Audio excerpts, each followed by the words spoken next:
오늘 엄청난 무더위 가운데 그럼에도 불구하고 이렇게 믿음으로 주님 앞에 달려나와 예비하며 하나님께 영광 돌리는 여러분들에게 하나님의 크신 은혜와 축복이 임하길 간절히 축원합니다. 여러분들은 여러분들의 부모님들한테 가장 좋은 선물을 해드린다면 그 선물은 어떤 것이겠습니까? 또한 부모님들은 여러분들의 자녀들에게 선물을 받고 싶은 것이 있다면 그 가장 좋은 선물은 또한 어떤 것들이 있겠습니까?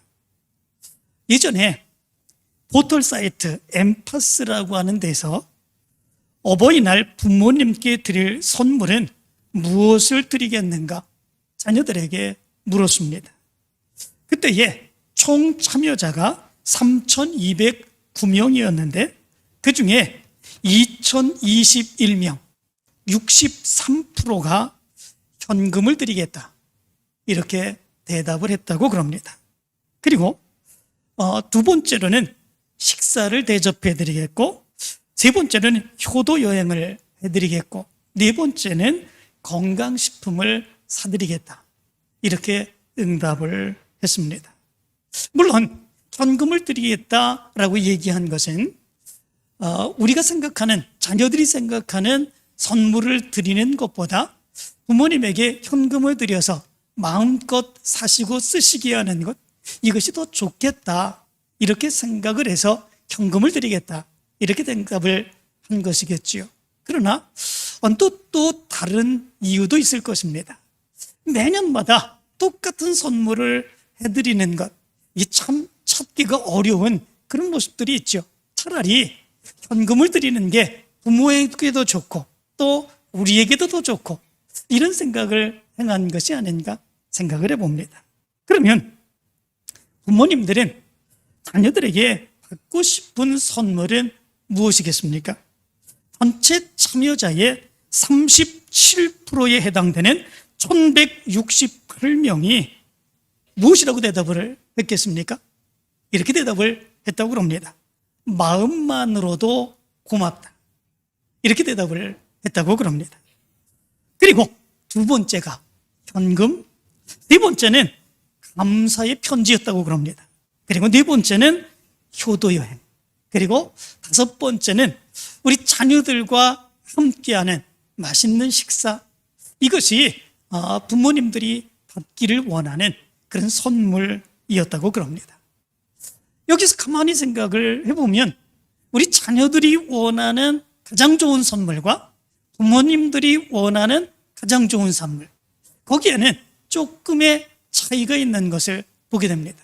물론 자녀들도 부모에게 현금을 드리는 것, 그것을 가장 좋은 선물이다, 부모님이 원하시는 것 마음껏 사드리는 것, 본인이 사시는 것, 이것이 더 좋은 것이겠지 생각하고 현금을 드리는 모습이 있겠지만, 그러나 그 모습 가운데서는 조금 편한 것, 쉬운 것, 이런 것들을 해드리고자 하는 그런 모습들이 있지 않는가 생각해 볼 수 있지요. 그러나 부모님들은 어떤 마음을 가지고 있습니까? 그래도 부모를 생각하는 마음, 그리고 부모와 함께 하고자 하는 마음, 그것이 더 중요하다 이렇게 생각하고 있는 것, 이것을 생각해 볼 수 있습니다. 그렇다면 우리의 아버지이신 하나님은 우리에게 가장 원하시는 것은 무엇일까? 이런 생각을 해봅니다. 하나님은 우리에게 가장 원하시는 것, 그것이 무엇이 있겠습니까? 그것은 부모가 우리 자녀들에게 원하는 마음, 그 마음이 하나님의 마음이 아닌가 이런 생각을 해봅니다. 부모는 하나님의 대리자들 아니겠습니까? 그렇다면 부모가 원하는 그 모습, 마음을 원하고 함께하기를 원하는 바로 그 마음이 하나님의 같은 마음이 아닐까 이런 생각을 해봅니다. 오늘 성경 말씀 가운데도 보면 그런 하나님의 마음이 잘 드러나 있는 것을 보게 됩니다. 1절과 2절의 말씀을 보면 이렇게 말합니다. 여호와께서 모세에게 말씀하여 이르시되 이스라엘 자손에게 명령하여 그들에게 이르라 내 헌물, 내 음식인 화제물, 내 향기로운 것은 너희가 그 정한 시기에 삼가 내게 바칠지니라. 이렇게 말씀해 주고 있습니다. 이 말씀은 무슨 말씀이겠습니까? 그것은 이스라엘 백성들이 하나님 앞에 드릴 각종 제사에 대해서 여기서 말씀해 주고 있는 것을 보게 됩니다. 그런데 그때의 그 제사는 이렇게 드려라 라고 하는 말씀이 바로 오늘 성경 말씀 가운데서 말씀해 주고 있는 그런 말씀입니다. 그 제사의 모습은 내 헌물, 내 음식인 화제물, 내 향기로운 것이 되어야 된다. 이렇게 말씀해 주고 있습니다. 여기에서 헌물이라고 하는 말은 코르반이라고 하는 말인데 개역 성경에서는 이것을 예물이라고 번역을 했습니다. 이 원래적인 뜻은 바치다, 가까이 가져오다 라고 하는 의미를 가지고 있습니다. 다시 말하면 제물을 하나님 앞에 가까이 나와서 드리는 그 모습을 여기서 얘기해 주고 있습니다. 또한 화제물이라고 하는 말은 이샤라고 하는 말인데 이 말은 불로 태워서 드리는 제사, 그것을 의미해 주고 있습니다. 그리고 향기로운 것이라고 하는 말은 니호아흐라고 하는 말인데 진정시킴, 달램, 기쁘게 함, 평온케 함이라고 하는 의미를 가지고 있습니다. 다시 말하면 그 짐승을 불태워서 그 연기가 하나님 앞에 나아갈 때에 그것이 하나님의 마음을 달래고 하나님의 마음의 기쁨을 드리는, 하나님의 마음에 평안이 있게 하는 바로 그런 제사다라고 하는 것을 얘기해 주고 있습니다. 다시 말하면 내 헌물, 내 음식인 화제물, 내 향기로운 것, 이 제사의 모습은 하나님 앞에 제물을 가까이 가지고 나와서 하나님 앞에 불태워 가장 향기로운 냄새로 하나님 앞에 기쁨의 제사를 드리는 것, 이렇게 우리가 볼 수가 있습니다. 그런데 여기에 보면 헌물, 화제물, 향기로운 것, 이것을 말씀하실 때 하나님은 내 헌물, 내 음식인 화제물, 내 향기로운 것, 이렇게 거듭해서 내 것이라고 하는 의미인 내라고 하는 말을 3번씩이나 사용하고 있는 것을 보게 됩니다. 이것이 무슨 의미겠습니까? 이 제사의 모습은 당연히 내게 드려야 되는 것이다 라고 하는 의미를 가지고 있습니다. 그렇게 드려야 되는 것이 내 것이다 라고 하는 것이지요. 내 것으로서 당연히 하나님 앞에 이렇게 드려져야 된다 라고 하는 의미를 담고 있습니다. 그러므로 이 모습은 가만히 생각을 해보면 하나님의 은혜를 생각합니다. 하나님의 뜻을 생각합니다. 하나님의 인도하심을 생각합니다. 그 모습 안에서 하나님 앞에 당연하게 드려야 되는 그런 제사이로 하나님 앞에 마음을 드려야 되고 하나님 앞에 정성을 드려야 되고 하나님의 뜻을 기억하면서 드려야 되는 그런 제사를 드려야 된다라고 하는 것을 생각해 볼 수 있게 됩니다. 바로 이 모습이 부모의 마음과 같지 않은가 이런 생각을 해봅니다. 부모가 원하는 것은 마음이라고 그랬습니다. 함께하는 것이라고 그랬습니다. 그런데 하나님께서도 하나님의 백성들에게 말씀하고 있는 것은 당연히 하나님께 드려야 되는 것, 하나님께 하나님의 것이라고 고백하면서 하나님 앞에 가까이 나와서 하나님을 기쁘게 해드리는 제사를 드리는 것, 이것이 하나님이 가장 원하시는 것이다 라고 하는 것을 거듭해서 말씀해 주고 있는 것을 보게 됩니다. 하나님께서는 이렇게 하나님과의 백성들이 하나님과 만나는 것, 마음으로 하나님 앞에 나오는 것, 그것을 간절히 원하신다라고 하는 것입니다. 그리고 성경 말씀 가운데 보면 이스라엘 백성들, 하나님의 백성들이 그렇게 해서 하나님 앞에 제사를 드리는 것, 그 제사의 모습에 대해서는 번제, 화목제, 속죄제, 속건제, 소제를 드려라 말씀해 주고 있는 것을 보게 됩니다. 그리고 이 제사들 중에 가장 기본적인 제사가 번제입니다. 이 번제는 짐승 전체를 각을 떠서 다 불을 태워서 하나님 앞에 드리는 제사, 그 제사가 번제이죠. 이 번제에는 크게 2가지가 있습니다. 하나는 특별 번제이고 또 또 하나는 상번제입니다. 이 특별번제라고 하는 것은 백성들이 수시로 죄를 짓습니다. 그 죄를 지을 때마다 하나님 앞에 나가 회개하고 자기의 죄를 결단하면서 하나님 앞에 제사를 드리는 것입니다. 뿐만 아니라 감사할 조건들이 있을 때 하나님 앞에 드립니다. 그리고 하나님 앞에 헌신하기를 간절히 원할 때에 그럴 때 드려지는 그런 제사가 특별번제라 이렇게 얘기할 수 있습니다. 반면에 상번제라고 성경은 말씀해 주고 있습니다. 오늘 성경 말씀 가운데도 보면 상번제에 대해서 말씀하고 있습니다. 이 상번제는 늘 규칙적으로 드리는 제사, 이것을 바로 이야기해 주고 있습니다. 매일 드리는 번제, 지속적으로 규칙적으로 매일 드리는 번제, 이것을 상번제라 이렇게 말씀해 주고 있습니다.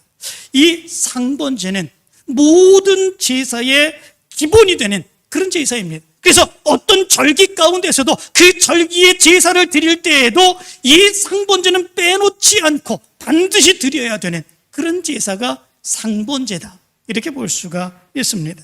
이것에 대해서 출애굽기 29장 41절 42절은 이렇게 말합니다. 한 어린 양은 저녁 때에 드리되 아침에 한 것처럼 소제와 전제를 그것과 함께 드려 향기로운 냄새가 되게 하여 여호와께 화제로 삼을지니 이는 너희가 대대로 여호와 앞 회막문에서 늘 드릴 번제라. 내가 거기서 너희와 만나고 내게 말하리라. 이렇게 말합니다. 늘 드릴 번제라. 늘 드리는 것입니다. 매일같이 드리는 것입니다. 그렇게 드릴 때에 하나님께서 거기서 너희와 만나고 네게 말하리라 이렇게 말씀해 주고 있습니다. 하나님께 드리는, 정말 간절히 드리는 것, 그것이 하나님을 만나기를 간절히 원하는 것이고 하나님 앞에 나오기를 간절히 원하는 바로 그런 제사임을 얘기해 주고 있는 것을 보게 됩니다. 오늘 본문 말씀 가운데도 보면 바로 이런 상번제에 대해서 말씀해 주고 있습니다. 3절과 4절은 이 상번제에서 매일 드리는 그 번제에 대해서 이렇게 말씀해 주고 있습니다. 또 그들에게 이르라. 너희가 여호와께 드릴 화제는 이러하니 1년 되고 흠 없는 순양을 매일 2마리씩 상번제로 드리되 어린 양 한 마리는 아침에 드리고 어린 양 한 마리는 해질 때 드릴 것이요 이렇게 말씀해 주고 있습니다. 이 상번제는 제사장들이 이스라엘 백성들을 대신해서 일상적인 업무로 매일 드려야 되는 그런 제사였습니다. 하루에 2번씩 아침과 저녁에 드립니다. 아침과 해질 때에 드리라 이렇게 말씀해 주고 있습니다. 역사학자 요세프가 기록한 것에 의하면 아침과 저녁에 상번제를 드릴 때에 그 상번제를 드리는 시간이 각각 3시간 정도였었다 이렇게 기록해 주고 있습니다. 굉장히 긴 그러한 시간이죠. 아침과 저녁에 3시간씩 드립니다. 그렇다면 아침에 상번제를 드리고 난 뒤에 3시간을 드립니다. 그리고 난 뒤에 제사장들은 뭐합니까? 저녁 때 드릴 상번제를 위하여 준비하는 그런 모습들이 있죠. 그 상번제를 위해서 준비를 다 하고 나면 또 상번제 저녁 때 드려야 되는 그런 번제를 드려야 되는 그런 모습들이 있습니다. 그렇다면 이 상번제에는 어떤 의미가 있습니까? 하루 종일이라고 하는 의미를 가지고 있습니다. 아침과 저녁 그때만 드리면 되는 것이 아니라 하루 종일 제사를 드리는 그 마음과 믿음으로 하나님을 간절히 만나기를 간절히 사모하는 믿음으로 하나님 앞에 가까이 나오는 그 모습이 하나님이 원하시는 모습이다 라고 하는 것을 여기서 얘기해 주고 있는 것을 보게 됩니다. 상번제를 드릴 때 그러면 그 제물은 어떠한 것입니까? 1년 되고 흠 없는 순양을 드리라고 말씀해 주고 있습니다. 1년이 되었다라고 하는 것은 무엇입니까? 아직 어린 아이와 같은 양을 드리는 것이 아니라 충분히 성숙한 완전한 양을 드려야 된다라고 하는 것을 의미해 주고 있는 거죠. 흠이 없다고 하는 것은 죄 없는 것을 의미해 주고 있습니다. 다시 말하면 이스라엘 백성들을 대신해서 드려지는 바로 이 번제를 드리는 이 양은 완전한 것이어야 되고 흠 없는 죄 없는 것이어야 된다라고 하는 것입니다. 그런데 이 제물에 대해서 얘기하고 있는 것은 제물에 초점이 맞춰져 있지 않습니다. 이 제물에 초점이 맞춰져 있는 것이 아니라 제물을 준비하는 이스라엘 백성들의 마음에 초점이 맞춰져 있는 것을 보게 됩니다. 이 제물을 준비하기 위해서 얼마나 많은 관심을 기울여야 되겠습니까? 1년 된 양, 1년 된 양을 준비하기 위해서는 미리 어릴 때부터 준비하는 그런 모습들이 있어야 됩니다. 뿐만 아니라 흠 없는 양이 되게 하기 위해서는 정말로 정성을 다해서 기울여 준비하는 이런 모습들이 있어야 됩니다. 이 제물을 준비하기 위해서는 많은 신경을 써야 되는 그런 모습들이 있게 되지요. 초점은 제물이 아니라 그 제물을 준비하는 이스라엘 백성들의 마음이라고 하는 것, 그것을 알 수 있습니다. 다시 말하면 제물을 통해서 하나님이 보시기를 원하는 것이 있습니다. 그것이 무엇입니까? 하나님을 향한 마음입니다. 하나님께 가까이 나아가기를 원하고 하나님께서 기쁨으로 받으시기를 원하는 그 제물을 준비하는 마음, 하나님은 그것을 보기를 원하신다라고 하는 것을 우리는 알 수 있습니다. 그런데 이 상번제를 드릴 때 함께 드려야 되는 제사가 있습니다. 그 제사는 소제와 전제라 이렇게 말씀해 주고 있습니다. 5절의 말씀은 이렇게 말합니다. 또 고운 가루 10분의 1 에바에 빻아낸 기름 4분의 1 흰을 섞어서 소제로 드릴 것이니 이렇게 말합니다. 이 소제라고 하는 것은 곡식을 빻아서 가루로 만들어서 드리는 제사를 소제라 그렇게 얘기합니다. 소제를 드릴 때는 고운 가루, 그냥 곡식을 드리면 안 됩니다. 그 곡식을 완전하게 빻아서 고운 가루로 만들어서 그리고 기름을 섞어서 하나님께 제사로 드려야 된다 이렇게 말씀해 주고 있습니다. 고운 가루로 빻아서 드려라 라고 하는 의미는 무엇이겠습니까? 이것은 하나님 앞에 가까이 나아가는 자는 그냥 나아가기만 하면 되는 것이 아닙니다. 그냥 나아가서 제사만 드리면 되는 것이 아닙니다. 철저하게 곡식을 완전하게 빻아서 가루로 만드는 것처럼 자기의 생각, 자기의 주장, 자기의 마음, 그 모든 것, 자기의 죄악된 그 모든 마음들, 그 모든 마음들을 철저하게 부수고 깨뜨리고 그래서 회개하는 마음으로 하나님 앞에 나와서 제사 드릴 수 있는 그 모습이 있어야 된다라고 하는 것을 얘기해 주고 있습니다. 그래서 시편 51편 17절의 말씀 가운데서 다윗은 이렇게 고백합니다. 하나님께서 구하시는 제사는 상한 심령이라. 하나님이여 상하고 통회하는 마음을 주께서 멸시하지 아니하시리이다. 이렇게 고백합니다. 여기 보면 상한이라고 하는 말이 있습니다. 이 말은 샤바르라고 하는 말입니다. 이 말은 깨트리다, 부수다 라고 하는 의미를 가지고 있습니다. 상한 마음이라고 그러면 철저하게 자기의 마음을 깨트리고 자기의 마음을 부수고 그리하여서 자기 더러워진 그 마음들을 하나님 앞에 동의하고 고백하며 회개하는 바로 그런 마음으로 하나님께 제사를 드리는 그런 마음을 얘기해 주고 있습니다. 하나님께서 그런 마음을 갖는 사람들, 그래서 하나님께 가까이 나오는 사람들 하나님께서 멸시하지 아니하실 것이다, 이것을 다윗은 고백하고 있는 것을 보게 됩니다. 그리고 이런 소제의 제사에 기름을 섞어야 된다 이렇게 말씀해 주고 있습니다.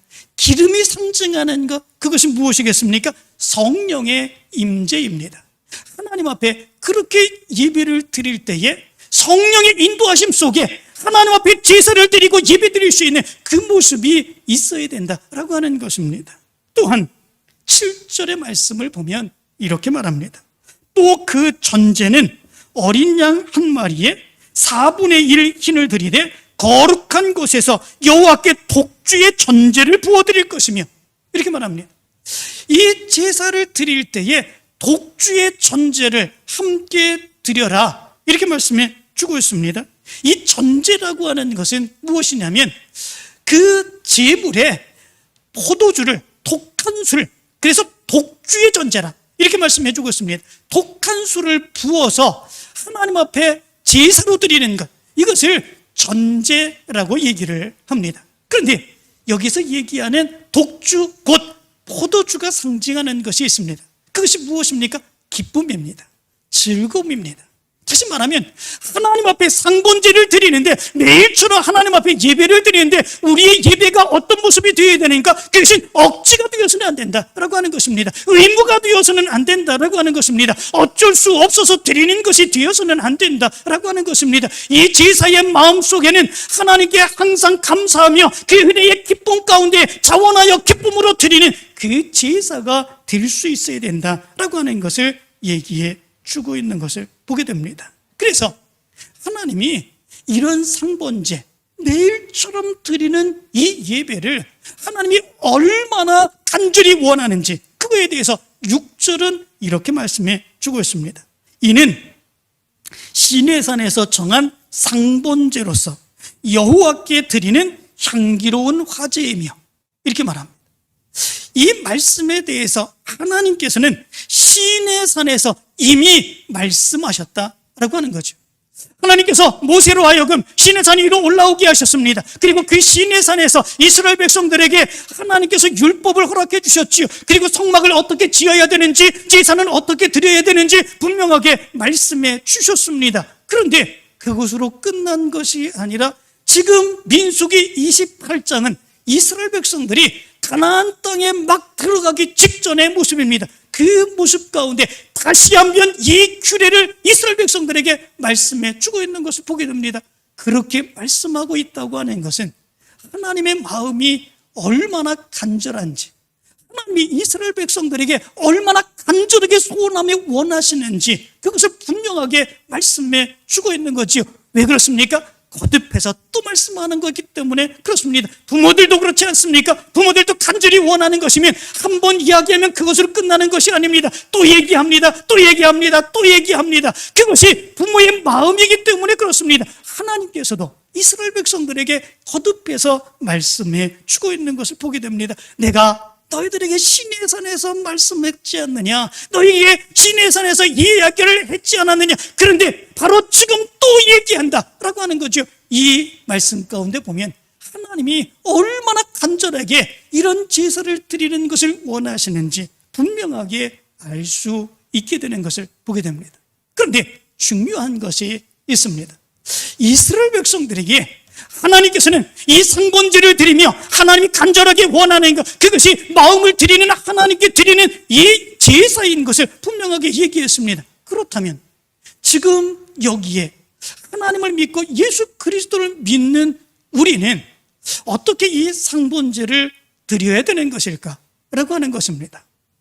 신약 성경에 와서는 제사를 드리지 않습니다. 무엇 때문에 그렇습니까? 예수 그리스도께서 우리의 속죄 제물이 되어 주셔서 십자가에서 죽으셨죠. 그래서 십자가의 죽으심으로 인하여 우리의 모든 죄는 완전하게 사해 주시는 그 모습이 있게 되었습니다. 그러므로 인하여 하나님께 속죄의 제물로 드려야 되는 그 제사는 이제 의미가 있지 않게 됩니다. 예수 그리스도께서 완전하게 우리를 대신해서 제사를 드려주셨기 때문에 그렇습니다. 그래서 예수 그리스도께서 십자가에 돌아가실 때에 지성소와 성소를 나누는 휘장이 위에서부터 아래로 완전하게 갈라지게 되는 그런 모습들이 있게 되었습니다. 더 이상 제사로 하나님께 드리는 제사가 아니다라고 하는 것을 얘기해 주고 있습니다. 예수 그리스도께서는 우리를 위해서 그 모든 죄를 담당하고 완전하게 우리의 죄를 속죄해 주셨기 때문에 그렇습니다. 그렇다면 이제는 우리는 제사를 드릴 필요가 없는 것입니까? 그러나 그렇지는 않습니다. 마태복음 5장 17절의 말씀 가운데 보면 예수님께서는 이렇게 말씀합니다. 내가 율법이나 선지자를 폐하러 온 줄로 생각하지 말라. 폐하러 온 것이 아니요 완전하게 하려 함이라. 이렇게 말씀해 주고 있습니다. 율법을 완전하게, 다시 말하면 부족한 율법에 대해서 완전하게 완성시키기 위해서 오셨다. 이렇게 말씀해 주고 있습니다. 율법은 그러므로 인하여 부족한 것입니다. 부족한 것이지만 왜 그러면 이 율법을 주신 것이겠습니까? 다른 것이 아닙니다. 율법을 듣고 깨닫고 하나님의 뜻과 하나님의 말씀을 알고 하나님의 뜻대로 살게 하기 위해서 바로 이 말씀을 주신 것이다 라고 하는 거죠. 그런데 완전하게 하신 예수 그리스도께서 오셨습니다. 예수 그리스도를 보시면 이 율법이 완전하게 성취한 것을 보게 되고 알게 되고 깨닫게 되는 그런 모습들이 있게 된다라고 하는 거죠. 그러면 율법은 필요 없는 것입니까? 아니지요. 율법을 통해서 우리는 하나님의 마음을 알 수 있습니다. 하나님의 뜻을 알 수 있습니다. 그래서 그 율법을 보면서 하나님의 마음이 이런 것이구나, 하나님의 뜻이 이런 것이구나, 왜 예수 그리스도를 보내주셔서 이렇게 죄를 용서해 주셨는가 라고 하는 것, 이런 것들을 우리가 분명하게 깨달아 알 수 있게 된다라고 하는 거죠. 그렇다면 상번제를 드리게 하신 이 의미 가운데서 우리가 지금 상번제를 어떻게 드려야 될 것인가 라고 하는 것을 깨달을 수 있게 되죠. 하나님의 마음을 아는 것, 하나님의 뜻을 아는 것, 상번제를 통해서 우리가 분명하게 깨달을 수 있는 그런 모습들이 있습니다. 그렇다면 지금 우리가 드려야 되는 상번제, 매일같이 드려야 되는 그 제사는 어떻게 드려야 될까라고 하는 것입니다. 첫 번째는 자기 자신을 철저하게 부수고 이제 완전하게 동의하고 그리고 회개하는 그런 제사로, 예배로 하나님 앞에 드릴 수 있어야 된다라고 하는 것입니다. 상번제는 소제와 함께 드려져야 된다 말씀하고 있지 않습니까? 소제는 완전하게 곡물들 철저하게 부수는 것, 바로 그것을 소제의 제사라고 말씀을 드렸습니다. 소제와 함께 제사를 드려야 됩니다. 자기를 철저하게 부수며 회개하며 제사를 드릴 수 있어야 됩니다. 자기의 죄에 대해서 철저하게 고백하고 회개하고 용서를 구하는 제사, 그 예배를 드릴 수 있어야 된다라고 하는 것입니다. 그래서 우리 믿음의 사람들은 매일매일 같이 자기의 삶을 돌아볼 수 있어야 됩니다. 그리고 자기의 죄를 깨닫고 고백하며 용서를 구할 수 있는 그런 모습들이 있어야 됩니다. 어떤 분은 이렇게 얘기를 합니다. 무슨 회개할 것이 그렇게 많은가? 아무리 생각해봐도 회개할 것이 없다. 이렇게 얘기하는 분이 있습니다. 그러나 그렇지 아니하죠. 하나님의 마음과 하나님의 뜻에 비추어서 내 삶을 바라보고 내 생각과 내가 행하는 것들을 바라보게 되면 그 모습 안에서 얼마나 연약한 그런 모습들이 많은지 알 수가 없습니다. 하나님의 뜻에서 벗어난 그 모습들이 우리의 삶에서 얼마나 많은지 알 수 없습니다. 이것을 깨닫는 어떤 믿음의 사람은 이렇게 얘기합니다. 하루 종일 회개해도 회개할 것이 너무 많아서 눈물만 나온다. 이렇게 얘기하는 분도 있습니다. 우리가 드려야 될 매일의 상번제는 바로 이것입니다. 내 삶을 매일같이 돌아보는 일입니다. 매일같이 돌아보며 하나님의 뜻대로 하나님의 말씀대로 살아가지 못한 것들이 어떤 것인가 참회하며 자기의 생각, 자기의 주장을 완전하게 부수며 하나님 앞에 달려나와 예배하는 삶, 그 삶을 살아가는 것입니다. 두 번째 모습이 있습니다. 그것은 나 자신을 온전히 태워서 힘기로 하나님께 올리는 예배를 드릴 수 있어야 된다라고 하는 것입니다. 상번제는 화제로 드려야 된다 말씀하고 있지 않습니까? 화제라고 하는 것이 무엇이라고 그랬습니까? 제물을 불로 태워서 드리는 제사, 그것을 화제라고 이야기를 했습니다. 이 화제가 의미하는 것, 그것은 기도입니다. 우리가 날마다 기도하는 삶을 살아야 된다라고 하는 거지요. 구약 시대 때에는 상번제를 제사장들이 드리면 다른 사람들은 그 상번제를 드리는 성전을 향해서 그 시간에 간절히 기도하는 기도의 모습이 있었다고 합니다. 누가복음 1장 9절부터 10절까지의 말씀에 보면 이렇게 말씀해 주고 있습니다.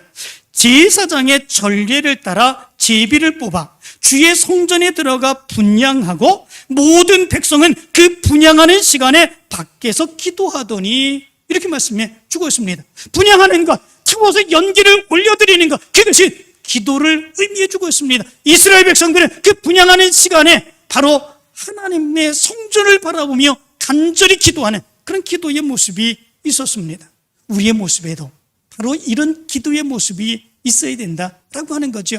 날마다 쉬지 않고 기도하는 삶, 그 삶의 모습이 우리 가운데 있어야 된다라고 하는 거지요. 상번제를 드리는 이 원리에 따라서 이스라엘 백성들은 하루에 3번의 시간을 정해놓고 기도한다고 그러지 않습니까? 오전 9시, 그리고 12시, 그리고 오후 3시, 이렇게 상번제를 드리는 바로 그런 모습들, 그 기도의 상번제의 원리에 따라서 기도하는 그런 모습들이 바로 이스라엘 백성들에게 있었다고 그러죠. 그리고 다니엘은 매일같이 이 원리에 의해서 하루에 3번 기도하는 그런 모습들이 있었던 것을 보게 됩니다. 우리도 마찬가지입니다. 기도의 삶이 우리 속에서 끊이지 않아야 된다라고 하는 거지요. 기도가 삶이 되고 기도가 제사가 되는 그 모습이 우리의 모습 가운데 있어야 됩니다. 사도 바울은 그래서 쉬지 말고 기도하라 이렇게 말씀해주고 있는 것을 보게 됩니다. 쉬지 말고 기도하라 라고 하는 것은 끊임없이 그렇게 기도만 하라라고 하는 게 아니죠. 끊임없이 하나님과 만나고 하나님께 얘기하고 하나님만 의지하며 살아가는 모습이 우리의 모습 가운데 있어야 된다라고 하는 거죠. 이것이 상번제의 원리로서 우리가 해야 되는 예배의 모습인 것을 보게 됩니다. 3번째 모습이 있습니다. 이 3번째 모습은 헌신과 봉사와 함께 예배드리는 삶을 살 수 있어야 된다라고 하는 것입니다. 이 상번제는 번제와 함께 드려야 된다 말씀했습니다. 번제라고 하는 것은 자기의 전부를 다 짐승을 각을 떠서 전체를 물러 이제 불에 태워서 드리는 그런 모습들이라고 말씀하고 있지요. 이 번제는 우리가 하나님을 위하여 헌신하고 봉사하는 것으로 나타난다고 볼 수가 있습니다. 그래서 믿음으로 살아가는 사람들의 삶의 모습에는 항상 믿음에 따른 삶이 나타나게 되겠습니다. 행함이 나타나지 않는 삶은 잘못된 그런 모습임을 성경은 얘기해 주고 있습니다. 그래서 야고보서 2장 19절의 말씀 가운데 보면 이렇게 말합니다. 네가 하나님은 한 분이신 줄을 믿느냐 잘하는도다. 귀신들도 믿고 떠느니라. 이렇게 말합니다. 하나님에 대해서, 하나님의 능력에 대해서, 하나님의 살아계심에 대해서 귀신들도 믿고 떨고 시인하긴 합니다. 그러나 그들에게 있지 않는 것이 있습니다. 그것은 뭐냐면 그들이 믿는 대로 아는 대로 그들의 삶에서는 나타나지 않습니다. 오히려 하나님의 사역을 행하는 데에 방해되는 존재로 나타나는 그런 모습들이 있게 되죠. 우리의 믿음의 모습이 그 귀신들처럼 행하는 모습이 나타나지 않아야 되는 거지요. 믿고 떨고 하나님의 존재와 역사를 믿으면 우리의 삶에도 그런 모습이 나타나야 되죠. 그 모습은 무엇이겠습니까? 헌신과 봉사입니다. 나를 하나님 앞에 드리는 희생의 모습입니다. 헌신의 모습입니다. 이 모습이 우리 가운데 나타나는 그 예배를 드릴 수 있어야 된다라고 하는 것이지요. 부모님들이 자녀들에게 간절히 원하는 것, 그것은 마음을 드리는 것입니다. 이제 부모를 함께 만나고 함께 식사하며 함께하는 그 모습을 부모가 원합니다. 그런데 하나님이 우리에게 원하시는 것도 그렇습니다. 하나님은 우리의 마음을 원하십니다. 하나님께 가까이 나와 하나님을 만나기를 더 간절히 원하는 그런 모습들이 있습니다. 바로 그 모습 가운데에 우리가 하나님께 드릴 수 있는 모습들, 그것은 우리의 마음을 돌아보면서 철저하게 통회하며 예배하는 것이고, 그리고 기도의 향기로 끊임없이 기도하며 예배하는 것이고, 우리의 삶에서 헌신과 봉사의 삶으로 하나님 앞에 예배하는 삶을 살아가는 것입니다. 이것이 하나님이 원하시는 거죠. 그래서 요한복음 4장 23절은 이렇게 말씀합니다. 아버지께 참되게 예배하는 자들은 영과 진리로 예배할 때가 오나니 곧 이때라. 아버지께서는 자기에게 이렇게 예배하는 자들을 찾으시느니라. 이렇게 말씀해 주고 있습니다. 하나님께서는 이렇게 예배하는 사람들을 찾으신다. 끊임없이 찾고 또 찾으시는 그 모습이 하나님의 마음이라고 하는 것을 얘기해 주고 있습니다. 그렇다면 우리가 어떻게 예배해야 되는가라고 하는 것을 분명하게 알 수 있게 되지요. 사랑하는 성도 여러분, 아무리 힘들고 어려운 삶의 모습이 여러분들의 모습 가운데 있다고 할지라도, 아무리 무더위가 기승을 부리는 이런 삶의 모습의 상황이 우리 가운데 있다고 할지라도, 그럼에도 불구하고 하나님을 간절히 만나기를 소원하며 하나님을 간절히 소원하는 그 마음을 갖고 예배할 수 있는 그 마음의 모습이 여러분들에게 있게 되기를 간절히 축원합니다. 그래서 하나님을 기쁘시게 해드리고 여러분들의 삶에도 하나님이 기뻐하실 때에 축복해 주시는 놀라운 하나님의 역사를 체험하게 되길 간절히 축원합니다.